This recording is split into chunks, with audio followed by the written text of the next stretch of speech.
Hey Internet, it's RJ. Welcome back. Thanks for tuning into the show today. Now, today's episode, we're talking about employee credit cards. Basically, the cousin or sister, brother, if you will, of business credit cards. So, of course, we'll talk to you about what they are, how they work, some things you need to know and be aware of, and how you can use them. So, of course, if that sounds interesting to you, then go ahead, press the subscribe button, and let's get to work.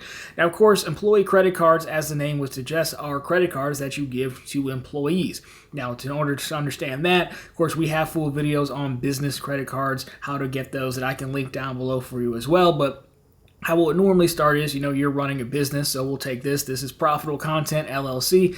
I'd get a card, like maybe say that my favorite business card, the Chase Ink Cash card. So as the business owner, I would be the account holder of the Chase Ink Cash card for the company, right? But let's say I have employees. I have one other guy maybe who does the camera stuff, so I don't have to sit in the room and talk to myself all the time, right? And maybe that guy needs to go buy some stuff, whatever. I don't always want to have to keep giving him the card. Back in the day, it used to matter if you went to the store, they would actually look and see whose name was on the card, so maybe we just get him his own employee card so he can use it. That's essentially what an employee card is, cards for your employees. Now, it's very similar to authorized user cards on the personal side. In fact, it's actually the exact same thing with a little bit of caveat in the credit section that we'll talk about. So, with an authorized user card, you have me, the account holder, again, who holds this Ink Cash card, who is then going to authorize someone else, my employee, to go ahead and use the account. So they just get their own card, right? It's pretty much that simple. Now, the real difference with the personal authorized user cards is what we normally recommend people doing for authorized users is to add their children, young adults, or people rebuilding credit, because, again, you can actually inherit that full credit history. It'll show up on your report, so that can help kind of jumpstart your credit journey, especially if you're younger. We have videos on authorized credit cards as well that I can put down below for you. It's not necessarily a card, but it's a feature of a card, so to speak. But it'll be down below for you if you need it. Now, with employee cards, again, the bank is going to have my information. It could be my EIN, which is Employment Identification Number, and my Social Security number, which still means me, as the account holder, is going to be responsible for the bills, the expenses that I rack up, as well as the employee. When you add an employee, the vast majority of business cards are not going to require you to get any Social Security information from that employee. It wouldn't make any sense. That person doesn't want to be liable for your business expenses, because, again, you own the account. Now, I'm not saying it'll never happen. We've seen weird things at very small banks. I wouldn't bother with that. And if you're an employee getting a card, you probably shouldn't either. So overall, that's how it works. Now, the benefit here, again, is one, they're going to have their own card. And, we're talking about the Ink Cash card, when we talk about multipliers in earnings, right? That card is basically going to be a carbon copy of the card, the source card, right? So the Ink Cash card has the 2% on gas, the 5% at office supply stores, up to $25,000 in spend a year. That card's going to have the exact same benefits. That's also going to mean that $25,000 pool for office supplies and cell phone coverage on the Ink Cash card is now a shared pool. You don't get 25 for me and 25 for them. The vast majority of cards, unless specified otherwise, it's just going to be $25,000 split between both cards, or not necessarily split, but it's a $25,000 pool, and if I spend $20,000, they spend $5,000. Well, then that counts, right? That's also the same with credits, unless otherwise specified. There are some cards that are set up that, if you had multiples, depending on the cards you got, then they would get credits as well. But for the most part, credits are a shared pool as well. You would see that more on the Amex personal side. Anything else, you don't see too many credits on the business side. But something like the Amex Business Platinum, for example, that has those Dell credits, you don't go from $400 to $800 in Dell credits. You just have that same pool. They work the exact same way. How they do, I think it's every 6 months you get to use $200 and $200. It's still the same shared pool. Now, the other thing here, though, would be benefits are a little bit different. So, the Platinum, again, if you had Hilton or Marriott Gold status or lounge access to Centurion Club, Delta Sky Club with the Platinum, that does carry over to the employee cards as well. So if that person shows their business platinum card to the Delta Lounge and they're flying Delta, they meet the other requirements, then they will be allowed into the lounge. The other person's not really going to know, or the person checking them isn't really going to know. So that is potentially one benefit of it.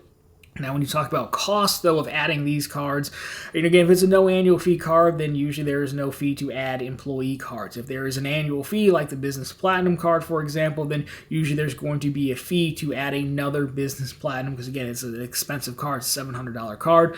Sometimes in the case of Amex, though, they will allow you to, instead of giving a Platinum card, they'll allow you to actually offer a Gold card instead, so that person can still, make purchases and stuff, and you don't have to pay as much money. Again, Amex is probably the best example of ones that cost money. Most businesses are probably going to go for the no annual fee version, especially if you're handing them out to your employees, unless you're a really nice boss.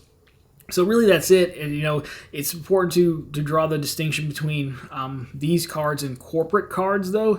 Now, most cards we talk about, if you go to a banking website, they're underneath the small business category. So it'd be small business is like business like this, like it's an LLC, it's a small business, it's just me. They can be bigger, but then you're talking about corporate or commercial would be the next step up. That would be a corporate card. You're usually talking about, needing a few $1 million in revenue to qualify. Amex has corporate cards. We have a full video on corporate cards I can put down below for you. But the difference is corporate cards don't come with that personal liability. I mean, depending on how big the company is, it's possible that the owner of that account could still be liable, but again, the employees wouldn't be liable as well. And corporate cards usually come with more controls as well. On the small business side, you get same kind of spend controls that you would potentially get with an authorized user or your own card. You can sometimes set spend limits, set thresholds, restrict certain purchases, but really what we've seen as of late is companies like Expensify and Ramp come out, and really, yes, those are really more corporate cards, but you could still get them as a small business if you sign on with their service, and those come with a lot more services to help manage the accounts. Like if you spend something, you have expense tracking or set up rules or notifications where you can remind the employee, the staff to get a receipt uploaded. Then it's got certain software that will help match it up exactly to the expense. You don't typically see that on like the Chase, the Wells Fargo, Bank of America business cards, employee cards, or otherwise. So that's more like the neo fintech type companies coming into this space, if you will. So if that's something you're into or need, they do advertise to larger companies, but I don't really think there's anything keeping you out, even if you were just a smaller shop with 3-4 people. I don't think that's a problem. So feature set's a little bit different there as well, but again, the employee cards really just so they have authorized access to go make purchases, and then you're really gonna have to set the policy yourself of enforce it yourself. Probably I would bank on that, is if you require receipts for documentation, things like that, is where these other ones will help you manage that a little bit more. Now, the other thing to note here is the reason I also make this video is because sometimes you get offers for adding an employee card and you can get a bonus, right? Because a lot of us get business cards and we don't necessarily have a business per se. So now you can sometimes get, just like you can add an authorized user, sometimes you get marketed offers where, hey, add an employee card and we'll give you 20,000 points, whatever it is. You don't have to actually give that card to that person. You can actually just say, hey, Jim's my employee. They'll send you a card with Jim's name on it. Something like that. Sometimes you do have to do some spending on it, but you could still technically just run that through online or something. Even if you go to the store, no one's really asking for your ID to match it up with your card these days. Now, the other thing to keep in mind here is if you're going after sign-up bonuses as a business or not, even if you have real employees and real employee cards, some banks are weird. US Bank comes to mind where, even though everything else on the account is shared, they don't always count employee spend towards the sign-up bonuses. That's something very strange that only US Bank would come up with. There might be others, but that's something else to keep in mind as well. If you're actually working towards a sign-up bonus. But again, overall, employee cards, the gist of it is they're just kind of an extension of their source business card.